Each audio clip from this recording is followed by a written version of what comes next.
I sat with my anger long enough until she told me her real name was grief, C.S. Lewis.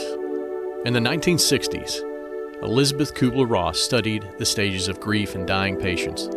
She identified 5 stages in the grieving process: denial, anger, bargaining, depression, and acceptance.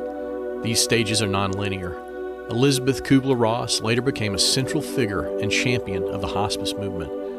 While the Kubler-Ross model was developed to describe what people facing terminal illness experience, it has been widely adapted and applied to grief in general.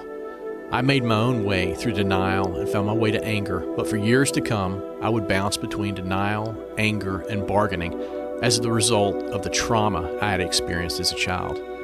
Out of all of the stages of grief, bargaining is the most difficult for children who are coming to terms with abuse from a parent. The bargaining stage of grief often involves bargaining in an effort to change things. I spent more than a decade of my life asking myself what my life would have been like if my mother hadn't been mentally ill, if my father hadn't been a penny pincher or a narcissist, and I somehow proved myself worthy to my parents. But that would never happen. This went on for years as I moved backwards and forwards between the denial, anger, and bargaining stages of the grieving process. Bargaining is thought to occur while the mind processes the reality of what has happened in our lives.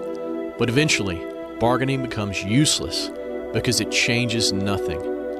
The tragedies, events, and circumstances of our lives still happened, and nothing can change that. This book is about healing and evolving out of the grieving process. In it, you'll hear my story, come to understand epigenetics, and how I evolved through the grieving process.